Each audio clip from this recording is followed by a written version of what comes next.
जो झूठे मक्कार जो भगवान को गाली देते हैं, कह रहे थे कि योगी ठाकुरों की सरकार है और मोदी ठाकुरों की सरकार है, उनको अपने मुंह में कोयला ठूस लेना चाहिए, या तो अपने मुंह में गोबर खा लेना चाहिए, या तो गू खा के मर जाना चाहिए।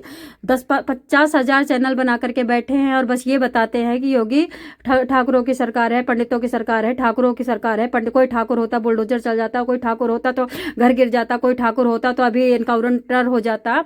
उनको अपनी आंखों को खोल करके देखना चाहिए, और नहीं तो गऊ का मांस खाए ना देखे तो, नहीं तो फिर अपनी माँ बहन के ऊपर अपना कुकर्म करे ना देखे तो अपनी माँ बहन को लेकर के सो जाएं आंख खोल करके। कि रिया पांडे नाम की लड़की होती है जिसके साथ बहुत बड़ा गंदा काम होता है, उसको अंकित भारतीय 3 साल से इतना टॉर्चर कर रहा था।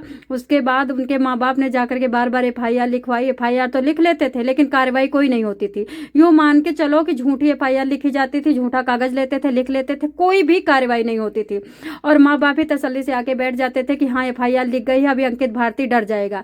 लेकिन अब अभी रिया पांडे की मम्मी का कहना है कि मेरी बेटी को लेकर के भाग गया है। 15 वर्ष की मेरी बेटी है, परेशान कर रहा था। छोटी बेटी को 10 साल से ही परेशान कर रहा था। पासियों का गांव है, पूरे पासी वहां पे रहते हैं, और पासियों की बड़ी दबंगई है, सबकी सरकारी नौकरी है और सब प्रधान है, प्रधान भी हैं, जाने क्या क्या ऐसे बोल रही है। और पासी का जमघावड़ा जब वहां पे लगता है, सुअर कटती है खूब अच्छी तरह से और इधर उधर छितराई जाती है सुअर। और उसके बाद अब अंकित भारती, पासी का लड़का, मामा के कहने पे और गांव वालों के पासियों के कहने पे उनकी बेटी रिया पांडे को लेके भाग गया है। रिया पांडे का कहीं भी पता जता नहीं लग रहा है, कहीं भी नहीं पता लग रहा है। कई बार आकर के FIR लिखा के गई है, अभी तक पुलिस ना तो छानबीन के लिए आई है, ना तो अंकित भारती के घर छानबीन के लिए आई है। अब वो बोल रही है कि योगी जी अगर आप ध्यान दे रहे हो तो ठीक है, नहीं तो हम अपनी जान दे देंगे। क्योंकि देखो पंडित के पास कोई ऐसी जनता तो होगी नहीं कि जा करके धरना प्रदर्शन करें, जा करके वहाँ पे बैठ करके वहाँ पे अपनी सच्चाई बोले और उसके बाद उनके लिए न्याय हो। अभी तक लोग कह रहे थे कि बुलडोजर चल जाता। अब ये पासी लेके भागा है तो ये योगी जी बुलडोजर क्यों नहीं चला रहे हैं? योगी जी के बुलडोजर में तेल खत्म हो गया है कि, या फिर ओटन की चिंता हो रही है योगी जी की? योगी जी पंडित और ठाकुर को मारने पे तुले हुए हैं और 50,000 चैनल बना करके बिठाया गया है और ये बोला गया है कि ये बोलो कि योगी जी ठाकुर के हैं, पंडित के, और इसी बहाने से इसी भ्रम में हम ठाकुर पंडित को मार करके अंदर ठूस देंगे, कुछ का एनकाउंटर कर देंगे, कुछ को जेल में डाल देंगे, कुछ को एकदम खत्म करके इनको यहाँ से भगा देंगे। दोहरी चाल चली जा रही है भारत में। आप बताइए। एक और है बंदा, मैं आपको उसका नाम बताती हूँ कि उसकी भी बेटी लेकर के एक चमार शूद्र भागा है। तो दोस्तों पता है इसमें क्या कहा गया? पुलिस ने भी और जनता ने क्या कहा कि हर लड़की प्रेम प्रसंग में भागती है, हर लड़की को नंबर मोबाइल दे देते हैं माँ बाप, और अंदर अंदर क्या करती है माँ बाप को नहीं पता होता है। और जब कोई ऐसा कांड हो जाता है तो दलित को बदनाम करने आ जाती हैं। लेकिन यही मेरठ कांड जब हुआ था तो मेरठ कांड में किसी ने ऐसा कुछ नहीं कहा, और प्रेम प्रसंग की बात को भी इल्ज़ाम लगा करके मौत की दुहाई मांगी गई, मौत मांगा गया, इनकाउंटर मांगा गया, योगी जी को गाली मिली। योगी जी तो फिलहाल हमारे सरकार नहीं है, आप ही लोगों की है। और इसमें मतलब इनकी जब लड़की भागी तो वो प्रेम प्रसंग नहीं था, जबरदस्ती भागी। लेकिन जब रिया पांडे भागी, रिया पांडे को भगा के जबरन लेके गया अंकित भारती, जंगली और पप्पू और 3 लोग उसके रिश्तेदार, तो उसके लिए बोले जबरन नहीं लेके गए, वो तो भागी होगी। इनकी लड़कियां ऐसे ही भागती, पंडितों की लड़कियां ऐसे ही भागती हैं, ड्रामे करने आ जाते हैं, चूतिया बनाने आ गए। लोगों का कहना था कि चूतिया बनाने आ गए, लड़कियां भाग रही।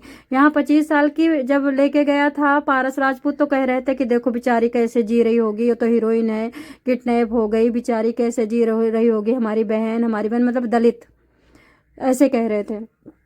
तो अभी आप देख लीजिए कि पंडितों की हाल क्या है और ठाकुरों के हाल क्या है। और ये लोग झूठा पोपोगंडा मचा करके पंडितों पे अत्याचार भी कर रहे हैं, और योगी जी साथ में हैं। योगी जी कभी भी कोई एक्शन नहीं ले रहे हैं। अरे आपकी सरकार है, लगाइए 144 की धारा, लगाइए राष्ट्रपति शासन, 144 की धारा में बदलिए कानून, जो किसी की लड़की को प्यार में भी जाएगी तो, और अगर बिना प्यार में जाएगी सीधे की सीधे एनकाउंटर होगा, डबल एनकाउंटर। डोंट मतलब जैसे कि पैर पे मार दो, ये सब नहीं करना है, डायरेक्ट गले के पास और कनपट्टी के पास चलेंगी, फिर डबल एनकाउंटर करना है। बनाइए ना कानून, ना प्यार में भागेंगे ना जबरदस्ती भागेंगे, ठीक है। अभी ये जो ड्रामे चल रहे हैं ना, ये ड्रामे ही खत्म हो जाएंगे। प्यार प्रसंग आज की निकल जाएगी, सब हिजड़े होके घर में बैठ जाएंगे। लेकिन क्यों लगाएंगे, उनको क्या लेना देना है, उनको तो वोट चाहिए ना। और ऐसा काम करेंगे जिससे जनता खुश रहे। फिलहाल जनता आपसे नहीं खुश है। आप लोग कुत्ता मतलब ये हड्डी डाल के कुत्ते लड़ा रहे हो, बात समझ में आ गई है। और जनता मजा ले रही है। कौन सी जनता, आज की डेट में पंडित ठाकुर सबसे ज़्यादा सताया हुआ बना है, गाय बना हुआ है, और उसके बावजूद भी गाली वही खा रहा है। अब हर्षा रिछारिया को सबने देखा, कितनी अच्छी लड़की, इतनी सुंदर लड़की, उसको दलितों ने इतना तड़पाया, इतना ट्रोल किया, मरने तक मजबूत कर दिया। क्योंकि हर्षा रिछारिया ने कसम खाई थी कि सनातन धर्म को आगे बढ़ाने के लिए कुछ ऑर्गेनाइजेशन मतलब NGO खोलूंगी और बेटियों को सशक्त बनाऊंगी, और भगवा धारण कर लिया था। इसमें ना तो कोई मुस्लिम तो कभी बोला ही नहीं, कतई नहीं बोला मुस्लिम, सिर्फ मतलब हिंदू बोले। हिंदू में वही लोग हैं जो मतलब सनातन को गाली देते हैं, भीमराव अंबेडकर को देवता मानते हैं, और वही बोले, और कोई नहीं बोला। तो आप देखिए कि कौन दोगला है, हिंदू दोगला है कि मुसलमान दोगला है, कि सरकार दोगली है, कि पंडित ठाकुर दोगले हैं। आपको लगता है कि पंडित ठाकुर ने कभी दलितों को मतलब सताया होगा, कभी इनको झाड़ू और हांडी बंधाया होगा? इनका अत्याचार कम ही नहीं हो रहा। अब पप्पू यादव बोल रहे हैं, मॉब लीचिंग कर रहे हैं, मांग रहे हैं कि लड़कियां बेचो। पंडित ठाकुर से कह रहे हैं कि आपकी लड़कियां हम लेंगे, तभी हम हिंदू राष्ट्र मानेंगे, नहीं हम धर्म चेंज कर लेंगे। भाई धर्म चेंज कर लो ना, लड़कियां क्यों मांग रहे हो? ये तो एक प्रकार से खरीदारी कर रहे हो, सौदा कर रहे हो, सौदा पप्पू यादव जी, कि आप अपनी लड़कियां दो, हिंदू राष्ट्र बनाएंगे। हमें नहीं बनाना हिंदू राष्ट्र, आप मुस्लिम राष्ट्र बनाओ ना। आप इस्लाम को यहाँ पे कबूल करवा दो सबको, हमको करना होगा करेंगे, नहीं करना होगा मर जाएंगे। हम तो हमारे ऊपर है। रही अखिलेश यादव की, अखिलेश यादव कहीं के नहीं रहे। पहले मुस्लिम के गोडे चाट रहे थे, अब अखिलेश यादव को मुस्लिम में साइड करके कहा है कि मैं चंद्रशेखर रावण को वोट दूंगा। चंद्रशेखर रावण हक और सच की बात करते हैं। तो किसी ने मुझसे पूछा कि अखिलेश यादव तो तुम्हारी बड़ी कदर करते थे, तुम लोगों ने तो अपनी बीवी की भी बेइज्जती करवाते थे तुम्हारी वजह से। तो मुस्लिम कितना धोखा किया बताओ अखिलेश यादव के साथ। कहा नहीं नहीं नहीं, उन्होंने हमारे लिए कुछ नहीं किया, ना घर दिया, ना खेत दिया, ना कुछ दिया। बताओ, जान लोगे अखिलेश यादव की, तुम्हारे लिए अपनी बीवी की बेइज्जती करवाया। कम से कम ऐसा तो मत करो दोगलागिरी। चंद्रशेखर रावण का देख लो लंगोटी चाट के, चंद्रशेखर रावण तुमको दे देगा कुछ तो। भारत में है क्या कुछ? भारत खोखला है, भारत खत्म है, भारत गरीब देश है, विकसित देश नहीं है, ठीक है, विकासशील देश है।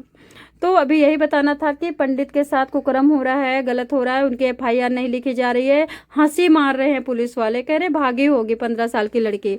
और यहाँ पे क्या कह रहे, 25 साल की लड़की को सरधाना में कह रहे हैं कि नहीं नहीं नहीं, उसको तो किडनैप हुआ है। अब यहाँ पंडित और ठाकुर को सोचना है कि एक हो करके भड़वागिरी खत्म करके इन लोगों को सबको सुला देना है, और कुर्सी पे बैठे हुए लोगों को सबक सिखाना है। जय श्री कृष्ण।